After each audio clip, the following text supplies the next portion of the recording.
All right, every afternoon, everyone. This is Steve, aka Dreaming Crow, coming back and doing another video for you.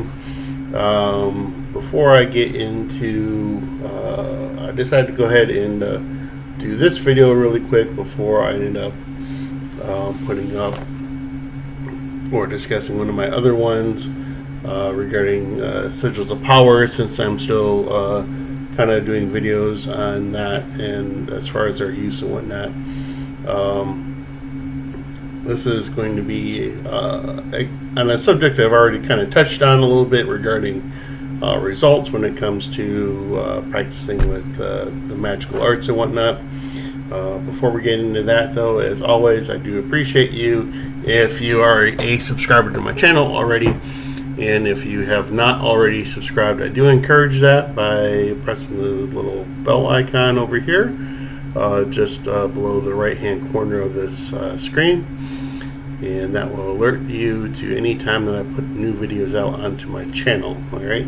Again, I also do encourage you to share videos with others, as you never know who can benefit from them. And if you do like the video, do give me a thumbs up. And if you don't like it, by all means, give me a thumbs down. Let me know what you liked or disliked, either way. And well, that way I could keep that in mind when doing future videos as well. I kind of did cut off my AC for a little bit here just to make sure that I got this video recording out of the way. And I didn't want to have to do too much sound editing when I got into processing my video here. So let's jump into that discussion. You know what? I quit my magical practice. Okay, just fuck it. I'm quitting my magical practice. Actually, I'm not personally doing that, but that is something that I hear from a lot of people, especially newcomers, people that have been in just for a little bit of time, a year, maybe, or a year or two, or something like that. And people are just saying that they're fed up. They bought a book and they did something for a little bit, and then whatever, nothing happened, and they're like, "Fuck it, I quit. I'm not going to do this anymore. This is like a total sham." So, again, I've addressed this in a number of posts. Considering results when it comes to Magick, and this comes from followers on my channel, subscribers, people just passing by. And, again, they're just like, hey, I've been doing this for a little bit of time and I've gotten no results, so I'm quitting. Well, folks, the practice of any magical art will always require a large amount of dedication on your part for it to be successful to begin with. All right. Now, if you're having problems with manifesting a desire, you need to look at what you're doing, or in some cases, what you're not doing. I cannot seem to stress this enough.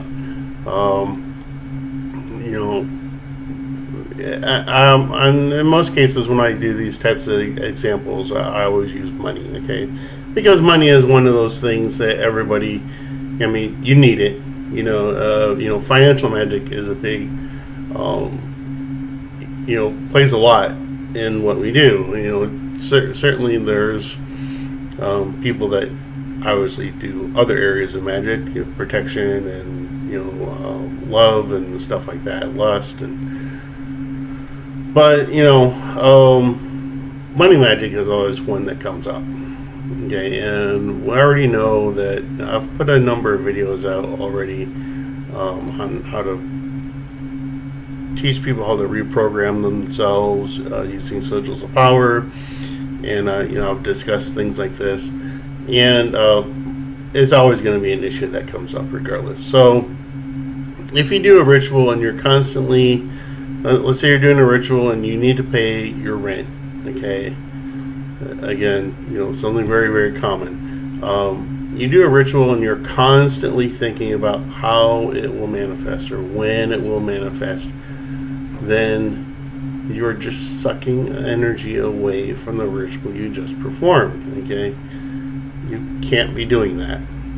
You have to learn how to let go of that desire, okay? Because that desire really, what it's doing is,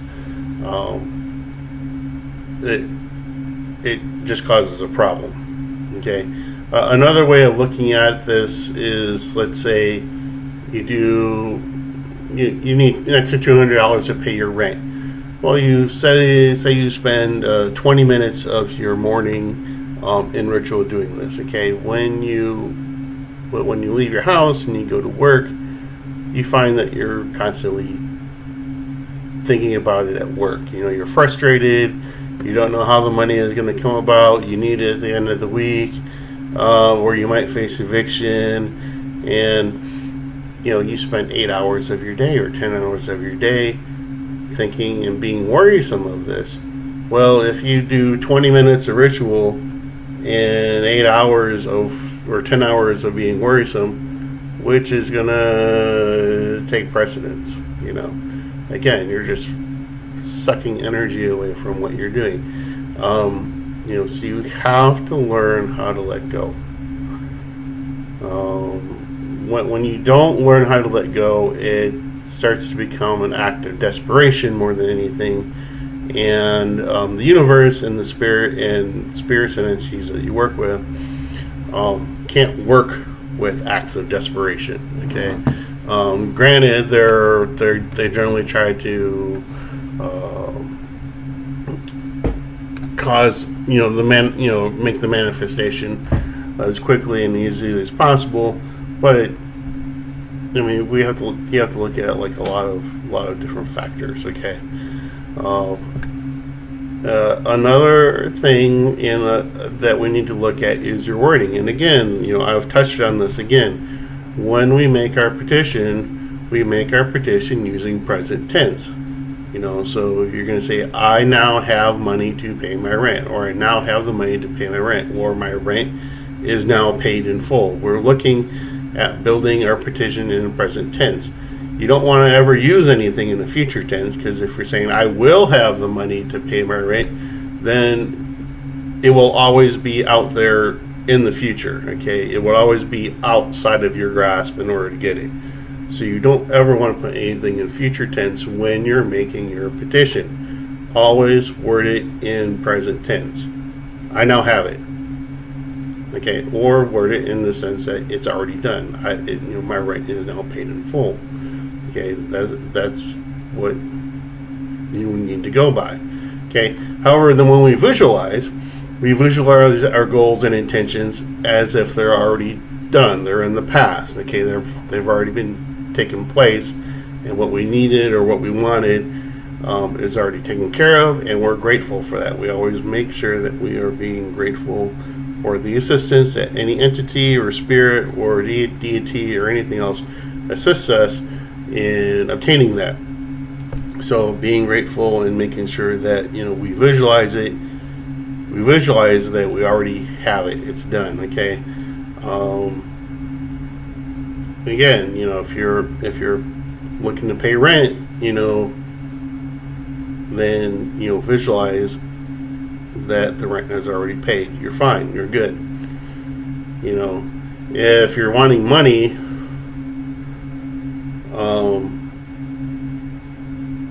and I've kind of touched this before. If you're wanting money in order to buy a car, you're not going to visualize just having the money. You're going to visualize having the car instead of having the money, okay? Because you want to, again, picture that it's already been taken place, okay? Keep in mind, though, that when you petition a spirit to assist you with any type of manifesting, in this case, again, we're just sticking with money in this situation, that we want to give the spirit or the entity a little bit of freedom to help us manifest that desire, okay? Now, I use the word freedom a bit loosely here because based on the nature of the spirit, this could be a good or a bad thing, okay? When you approach a spirit with a desire or any type of manifestation, they will, again, and I just said this a few moments ago, they will bring that manifestation to happen in the quickest and easiest possible way. Okay, and this is good, for you, obviously, because the spirit or the entity will know of other possibilities where that money can come from, to help you, to help generate, for that need that you need to take care of. In most cases, and more than what you do. Okay. For instance, again, we need $200 to help pay our rent. Well, what happens when a friend of yours says, "Hey, I need my grass cut. I'm gonna pay you $50 to cut my grass. Can you cut my grass for me?" Well, there's $50 of the money you need to pay your rent. Okay. What happens if you have another friend that says, "Hey, I need help moving house this weekend. Can you help me? Can you help me move house? I'll pay you $50." Well, right there, you got half the money that you need. Okay, and that's just for starters. Obviously, I've touched on this a lot again, where usually I do a money ritual, and I have a boss telling me, "Hey, we have you want to work some overtime." I mean, for me, that's where a lot of my money rituals come in at. It's like, do you want to work some overtime? It's a yes or no question. If you decide that you don't want to do it, obviously you're losing out. Okay, but for the spirits that I work with, I mean, that's the easiest way that it comes. Okay. Another situation might be that you get an aha moment. You do a ritual to get the money. Again, we're focusing on our $200. So you've already cut your friend's grass for $50. You helped your other friend move house, and now you're thinking to yourself, I don't use these items. There's these items sitting around the house I don't use, whether it be tools or furniture or whatever. There's something you don't use that it's just taking up space. Sell it. You make an aha moment and go, "Oh, I could put that on Craigslist. I could put that on Facebook. I could post it on Instagram." These aha moments, they're going to happen. And again, it's just the entity's way of saying that, hey, this is where you can get some of your money from. Now, if you pose too much restriction on the spirit, we run in, as far as like where the money should come from or how quickly the money should come to us. We run the problem of that not manifesting at all. Okay, this can be, when you say, "Hey, I need to have my rent money in 3 days," or "I need the money to come from a particular source." What you're really doing is you're limiting the spirit or the entity's ability to manifest what it is that you're wanting. Okay, if you're telling them, "I need it in 3 days," then again, you're coming from that point of desperation, and in most cases, spirits will probably not be able to manifest something like that in like 3 days. Okay, there might be a few I could think of. I'm not going to mention off names or anything, but then of course, that's going to be based on your association and your relationship with that spirit as well. Okay.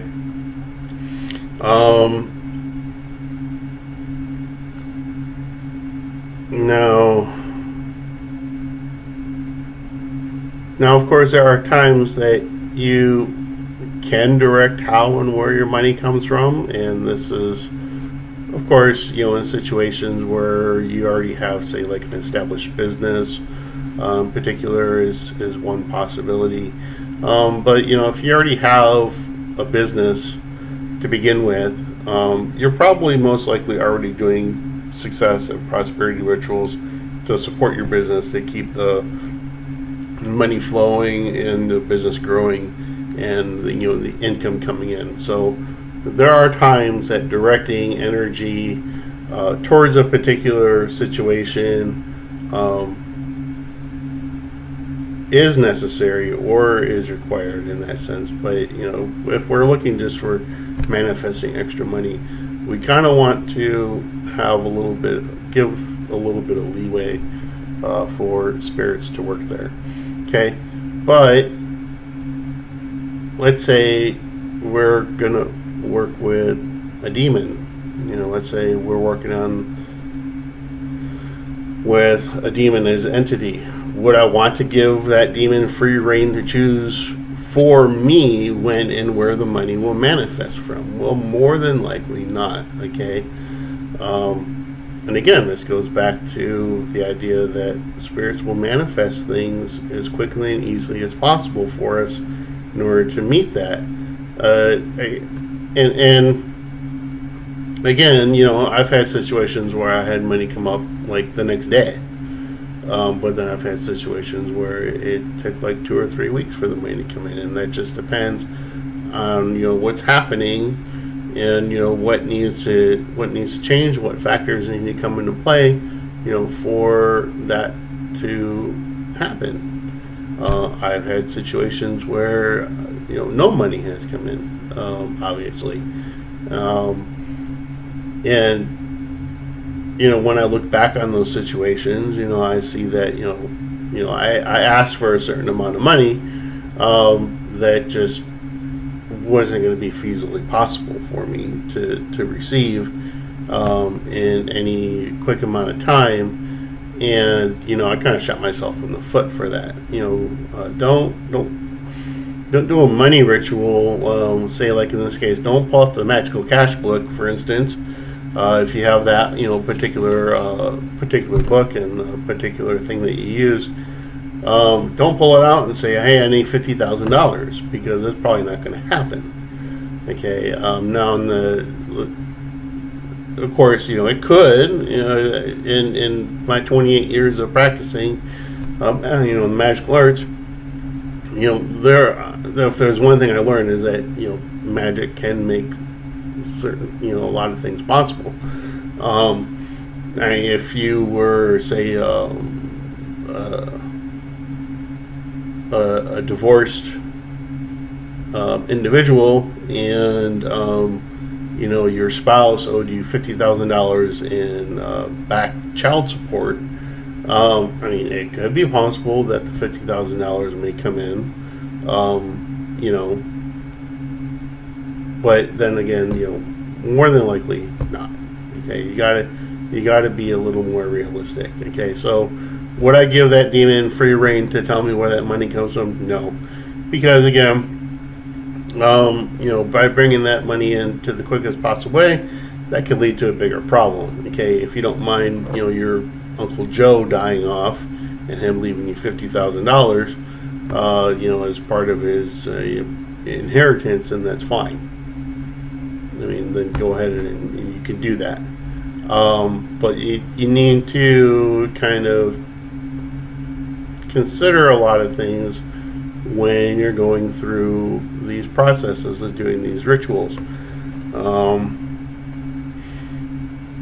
One of the other questions that I seem to get is for those of us that have other books in the Gallery of Magic, say notably books by Gordon Winterfield, The Demons of Magic, for instance. We know that there's 3 processes of evocation in that book that the practitioner can use in order to establish contact with any of the 72 demons from the Vocation.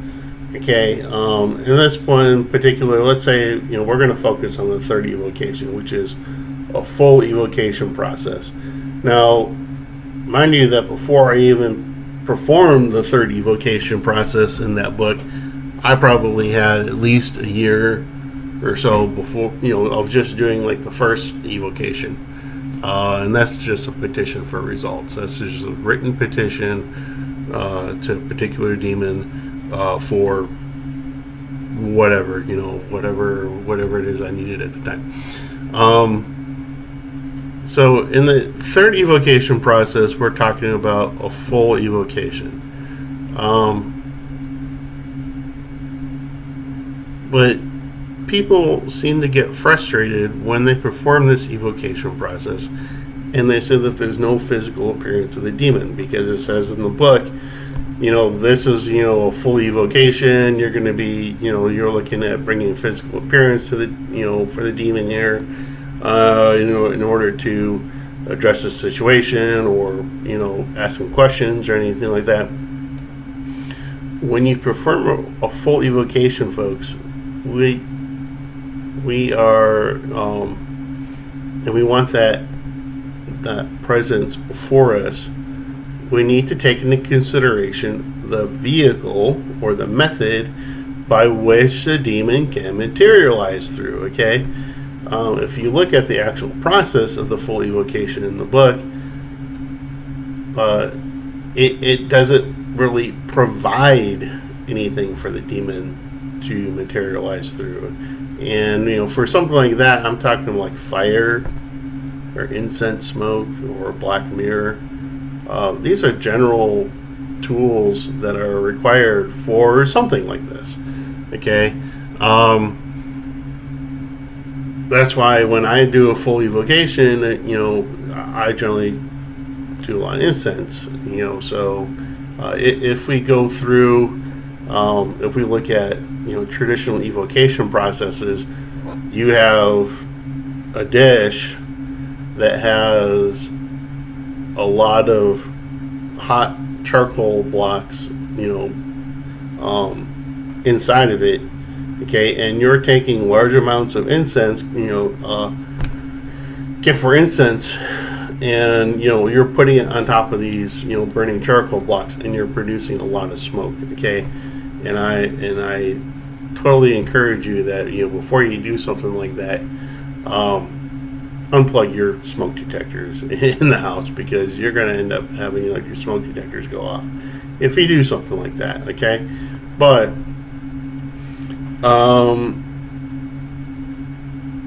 again, you need to have fire. So fire from a candle, okay, is needed, or either a large, something larger, like a fire pit.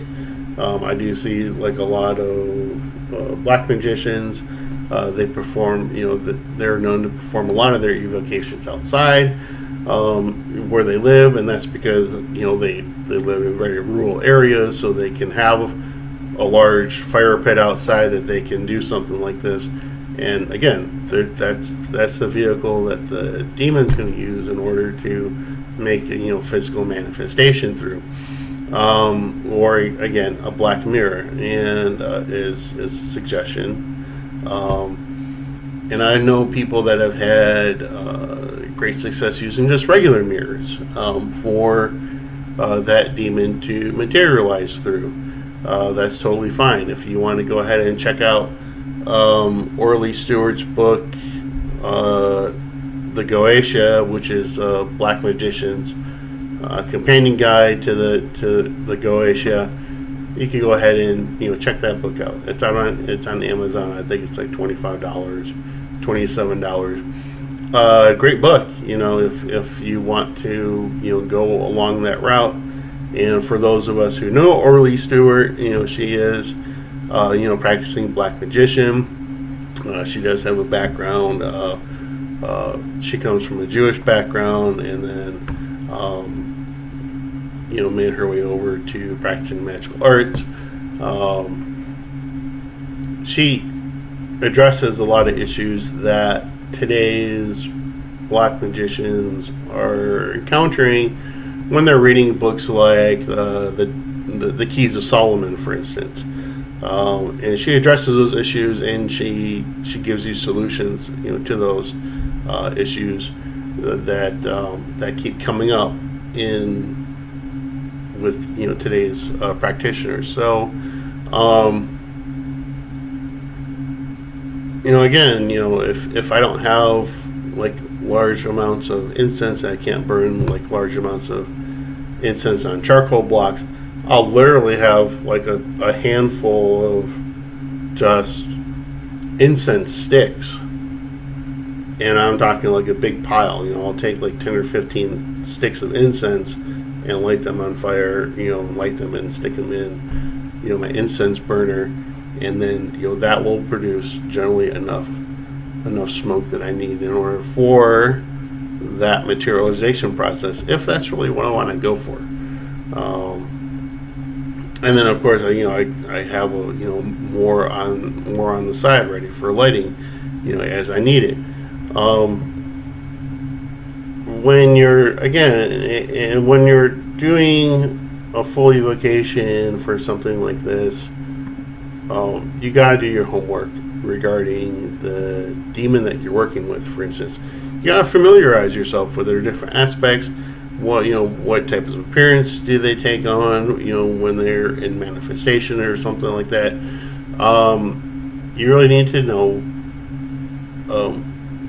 who you're working with or what you're working with. If, say, for instance, the demon that you're working with takes the appearance or is associated with dogs, or can be seen or has some type of dog aspect associated with them, then keep in mind of that during the ritual.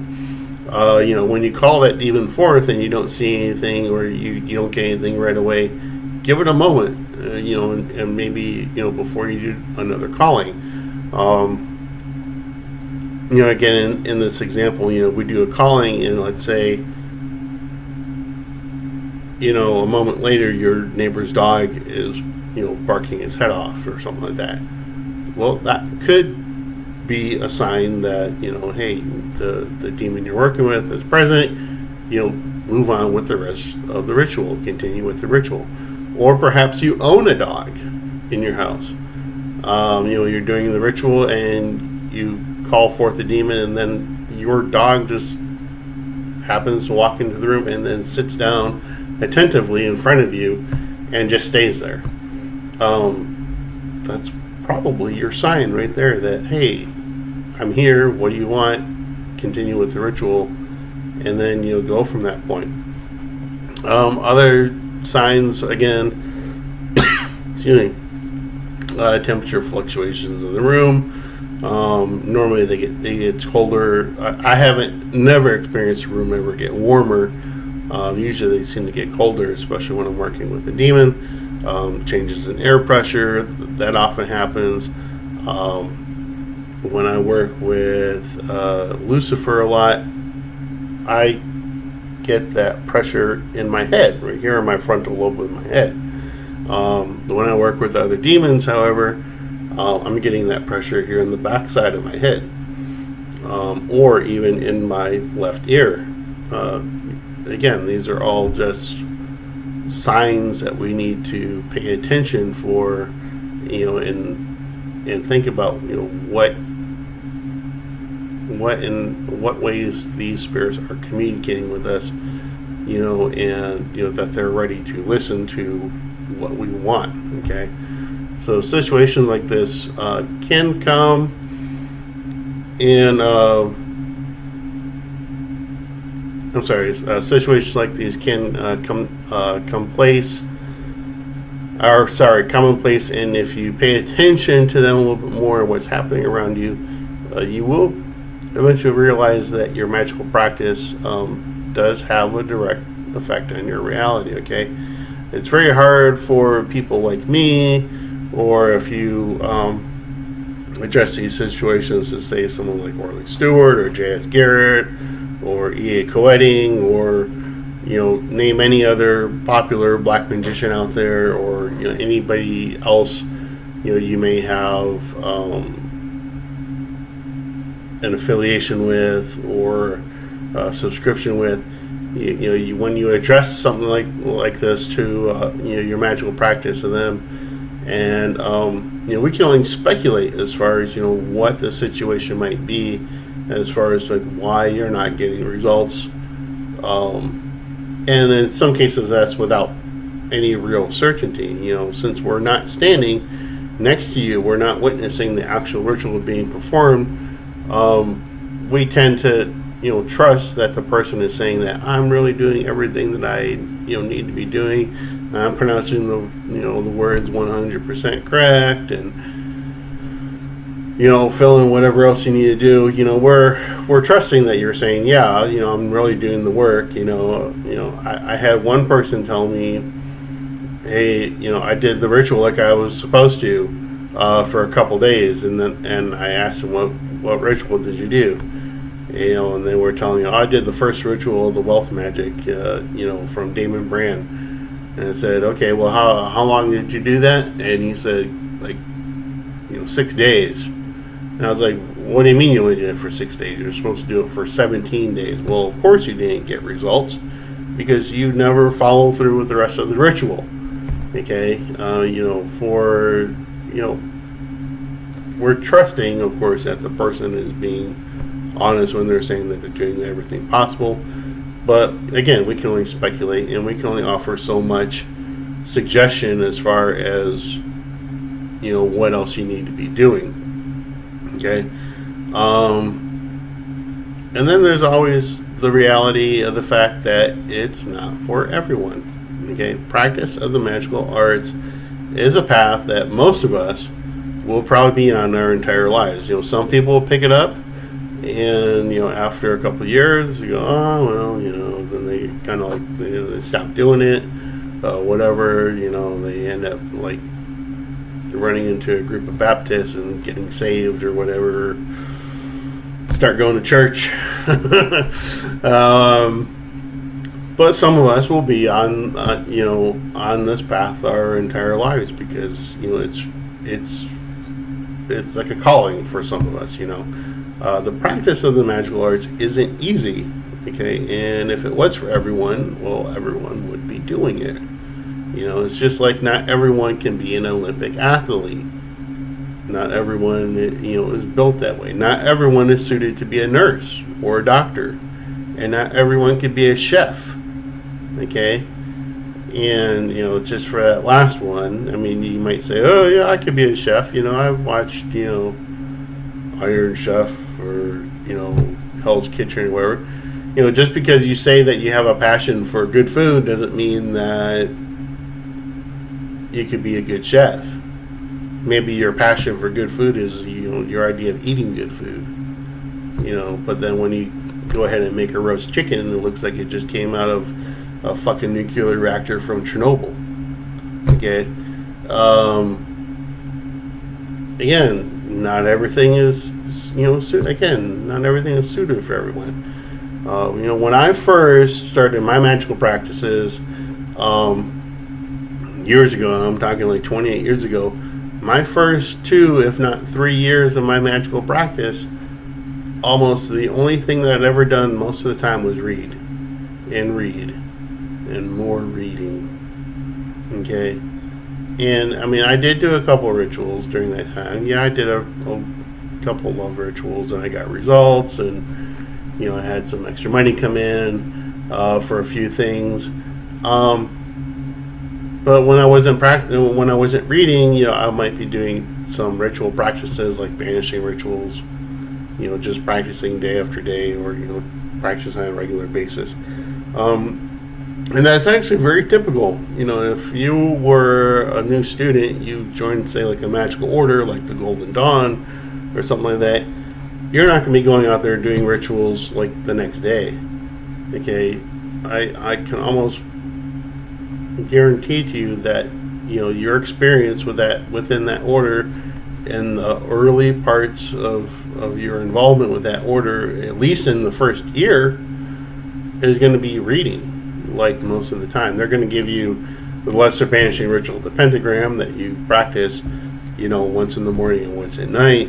But the most of your time is going to be spent reading and just getting to familiarize yourself with different areas of study in occultism, and then that reading is going to end up creating more questions for you, and then guess where you're going to get those answers from? More reading. Okay, you might have a discussion group that you might belong to or get into, with like other students.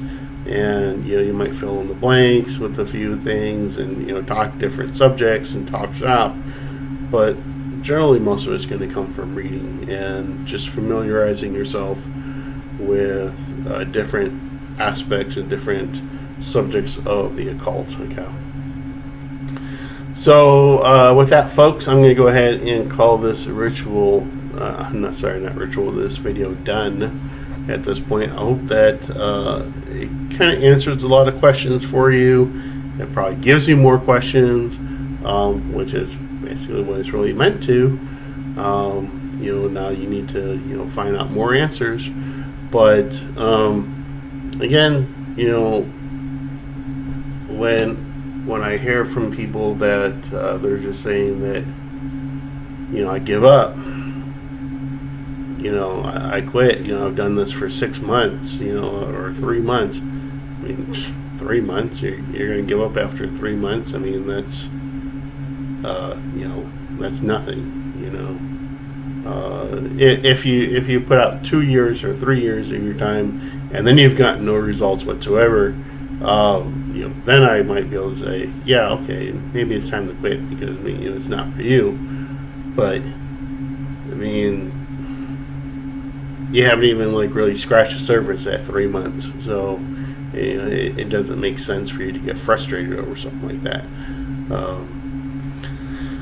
So it is what it is, folks. You can either take what I say with a grain of salt, or do whatever you want with it. Okay. So with that, I will bid you a very fond farewell, folks. Peace, take care, infernal blessings, and I'll see you in the next video. Bye.